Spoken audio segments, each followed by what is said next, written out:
Hello বন্ধুরা, সবাই কেমন আছো? আশা করি সবাই ভালো আছো। তোমরা আছো তোমাদের প্রিয় YouTube channel GK mobile study.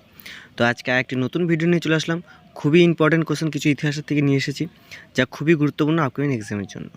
তো বেশি কথা না বাড়িয়ে আমি সোজা চলে যাবো আমাদের কোশ্চেনের দিকে। তো তার আগে বলে রাখি, যারা চ্যানেলটিকে নতুন দেখছো তারা অবশ্যই চ্যানেলটিকে সাবস্ক্রাইব করে দিও, পাশে থাকা বেল আইকনটি প্রেস করে দিও, কারণ পরবর্তীকালে আমার ভিডিওগুলি নোটিফিকেশন পাওয়ার জন্য। তো চলো, তো আমাদের প্রথম প্রশ্ন, 1 নম্বর প্রশ্ন, গৌতম বুদ্ধের জন্মের প্রতীক কী ছিল? 4টে অপশান দেওয়া আছে, তোমার চেষ্টা করো উত্তর দেওয়ার। কে কটা পাচ্ছ আমাকে কমেন্টে জানিও অবশ্যই। তো 4টে অপশান কী কী? 1 নম্বর অপশান পদ্ম ও ষাঁড়, 2 ঘোড়া, 3 বোধিবৃক্ষ ও 4 স্তূপ। তো সঠিক উত্তর কোনটি? অপশান 1, পদ্ম ও ষাঁড়। তো এর সাথে আর কিছু তথ্য আছে, তোমরা দেখে নাও। নির্মাণের প্রতীক কী? বোধিবৃক্ষ। মহাবিনিষ্করণের প্রতীক কী? ঘোড়া। আর প্রথম ধর্মপ্রচার প্রতীক কী? ধর্মচক্র। আর মহাপরিনির্বাণ বা মৃত্যুর প্রতীক কী? স্তূপ। এগুলি খুবই ইম্পর্টেন্ট সামনের পরীক্ষার জন্য, তোমরা দেখে নাও। চলে যাই তারপরে প্রশ্ন, 2 নম্বর প্রশ্ন, খুবই গুরুত্বপূর্ণ প্রশ্ন। আইহোল শিলালিপি থেকে কার সম্বন্ধে জানা যায়? তো 4টে অপশান দেওয়া আছে, তোমরা দেখো। দ্বিতীয় পুলকেশী, কনিষ্ক, ধর্মপাল না সমুদ্রগুপ্ত। তো সঠিক উত্তর কোনটি? তো সঠিক উত্তর হলো অপশান 1, দ্বিতীয় পুলকেশী। চলে যাই তারপরে, গুরুত্বপূর্ণ তথ্য দেওয়া আছে, তোমরা দেখে নাও। নানাঘাট লিপি থেকে আমরা কার সম্বন্ধে জানতে পারি? প্রথম সাতকর্ণী। তারপর জুনাগড় প্রশস্তি থেকে আমরা কোন রাজার সম্বন্ধে জানতে পারি? শক রাজা রুদ্রদমন। তারপর নাসিক প্রশস্তি থেকে আমরা কার সম্বন্ধে জানতে পারি? গৌতমীপুত্র সাতকর্ণী। এটা খুবই গুরুত্বপূর্ণ। তারপর এলাহাবাদ প্রশস্তি থেকে আমরা কার সম্বন্ধে জানতে পারি? সমুদ্রগুপ্ত। তারপর গঞ্জম লিপি থেকে আমরা কার সম্বন্ধে জানতে পারি? শশাঙ্ক। তারপর সম্পদ লিপি থেকে আমরা কার সম্বন্ধে জানতে পারি? কনিষ্ক। চলে যাই তারপরে, ভিতরি লিপি থেকে আমরা কার সম্বন্ধে জানতে পারি? স্কন্দগুপ্ত। কলিঙ্গ লিপি থেকে আমরা কার সম্বন্ধে জানতে পারি? সম্রাট অশোক। চলে যাই তারপরে প্রশ্ন, 3 নম্বর প্রশ্ন, দান সাগর ও অদ্ভুত সাগর গ্রন্থটি কার রচনা?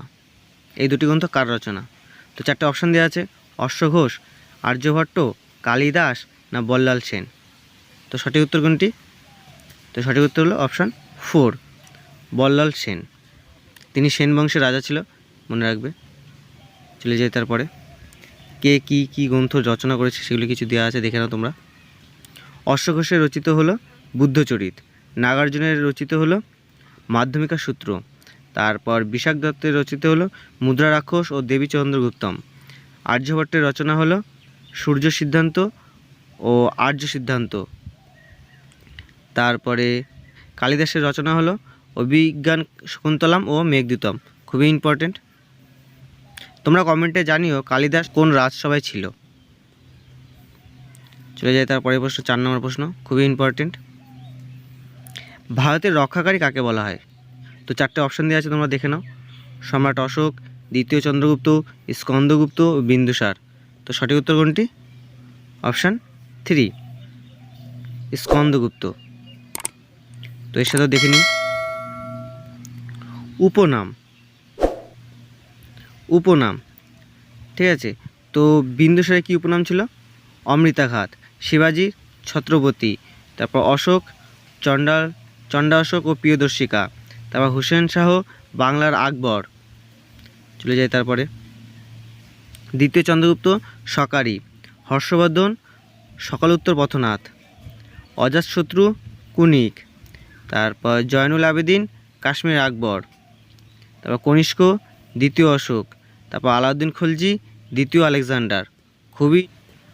খুবই ইম্পর্ট্যান্ট এই কোশ্চেনগুলো, তোমরা পারলে আরেকবার দেখে নিও। চলে যায় তারপরে প্রশ্ন, 5 নম্বর প্রশ্ন,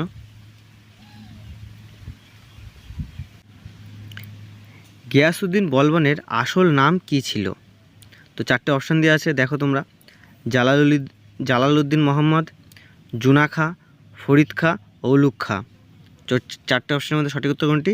অপশান 4, উলুগ খা। চলে যায় তারপরে, কিছু তথ্য দেখে নিই। আসল নাম, ঠিক আছে, কোন রাজার কী আসল নাম ছিল সেটা দেখে নাও। গিয়াসউদ্দিন তুগলকের আসল নাম ছিল গাজী মালিক। মোহাম্মদ বিন তুগলকের ছিল জুনা খা, এটা খুবই ইম্পর্টেন্ট। তারপর বাবরের নাম ছিল, আসল নাম ছিল জহরউদ্দিন মোহাম্মদ বাবর। তারপর শাহজাহানের আসল নাম ছিল খুররাম, জাহাঙ্গীরের আসল নাম ছিল সেলিম। তারপর কিছু আছে দেখে নাও। নূরজাহান আসল নাম ছিল মেহেরুন্নিসা, আর চেঙ্গিস খান আসল নাম ছিল তেমুজিন। খুবই ইম্পর্টেন্ট এগুলি। চলে যায় তারপরে প্রশ্ন, 6 নম্বর প্রশ্ন। তো তার আগে বলে রাখি বন্ধুরা, যা চ্যানেলটিকে নতুন দেখছো তারা অবশ্যই চ্যানেলটিকে সাবস্ক্রাইব করে দিও, পাশে থাকা বেল আইকনটি প্রেস করে দিও, কারণ পরবর্তীকালে আমার ভিডিওগুলি নোটিফিকেশন পাওয়ার জন্য। তাছাড়া এই কোশ্চেনগুলি খুবই ইম্পর্টেন্ট আপকামিং এক্সামের জন্য। সামনে অনেক পরীক্ষা আছে, যেমন কলকাতা পুলিশ, বেঙ্গল পুলিশে এসআই কনস্টেবল, আরপিএফে এসআই কনস্টেবল, তারপর মিসলেনিয়াস ক্লার্কশিপ, ঠিক আছে। তার সাথে গ্রুপ ডি সামনে বেরোচ্ছে। তো এই পরীক্ষার জন্য এই কোশ্চেনগুলি খুবই গুরুত্বপূর্ণ, তোমরা দেখো আর বন্ধুদের মধ্যে শেয়ার করে দিও। তো আমাদের 6 নম্বর প্রশ্ন কি, রাষ্ট্রকূট বংশের প্রতিষ্ঠাতা কে? খুবই গুরুত্বপূর্ণ। তো 4টে অপশান দেওয়া আছে।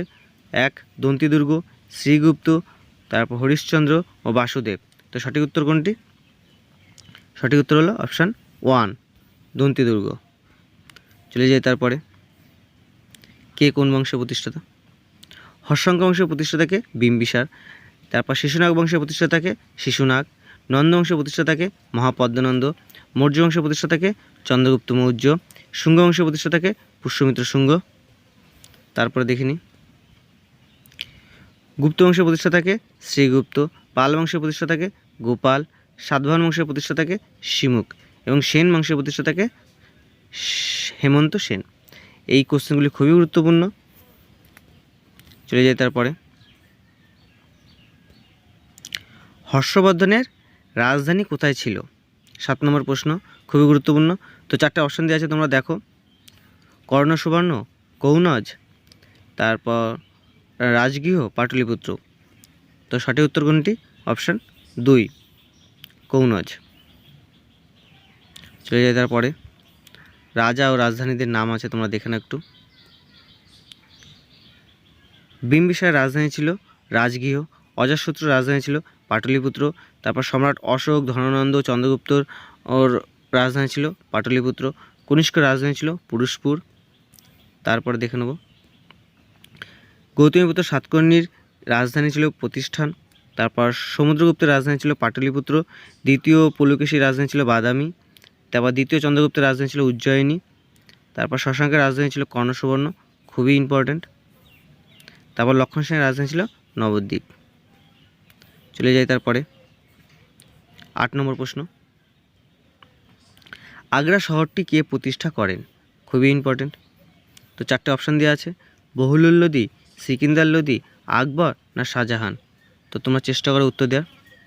তো সঠিক উত্তরটি কি? অপশান 2 সিকিন্দার লোদি। তিনি লোদি বংশের রাজা ছিলেন। চলে যাই তারপরে, কে কোনো স্থানটি প্রতিষ্ঠা করেছেন? আকবর ফতেপুর সিক্রিটি প্রতিষ্ঠা করেন এবং মুর্শিদ কুলি খাঁ মুর্শিদাবাদ প্রতিষ্ঠা করেন, গুরু রামদাস অমৃতসর, তারপর গিয়াসউদ্দিন তুগলক তুগলকাবাদ এবং জয়সিংহ জয়পুর। খুবই ইম্পর্ট্যান্ট। চলে যায় তার পরের প্রশ্ন, 9 নম্বর প্রশ্ন, মেঘাসিনেস কোন দেশের পর্যটক ছিলেন? খুবই ইম্পর্ট্যান্ট। তো 4টে অপশান দেওয়া আছে, কি কি? গ্রিস, চীন, মরক্কো ও ইংল্যান্ড। তো সঠিক উত্তর কোনটি? সঠিক উত্তর হলো অপশান 1 গ্রিস। এর সাথেও মনে রাখবে মেগাসিনেসের লেখা গ্রন্থটির নাম হলো ইন্ডিকা। চলে যায় তারপরে, কে কোন দেশের থেকে এসেছিলো পর্যটকগুলি তারা দেখে নাও তোমরা একটু। ফাহিয়েন চীন থেকে এসেছিলো, হিউংসান চীন থেকে এসেছিলো, ইবান বতুতা মরক্কো থেকে এসেছিলো, মানুচি ইতালি থেকে, অলবুরিনি আরব থেকে। এটি খুবই ইম্পর্ট্যান্ট, প্রত্যেকটি ইম্পর্ট্যান্ট। চলে যায় তারপরের প্রশ্ন, 10 নম্বর প্রশ্ন এবং এটা আমাদের শেষ প্রশ্ন, নালন্দা বিশ্ববিদ্যালয়ের প্রতিষ্ঠাতা কে? খুবই গুরুত্বপূর্ণ। 4টে অপশান দেওয়া আছে। প্রথম কুমারগুপ্ত, গোপাল, রামপাল এবং দ্বিতীয় চন্দ্রগুপ্ত। তো সঠিক উত্তর কোনটি? সঠিক উত্তর হলো অপশান 1 প্রথম কুমারগুপ্ত। তো এখানে আমাদের ভিডিওটি শেষ হয়ে গেল। তো পুরোটি দেখার জন্য অসংখ্য ধন্যবাদ।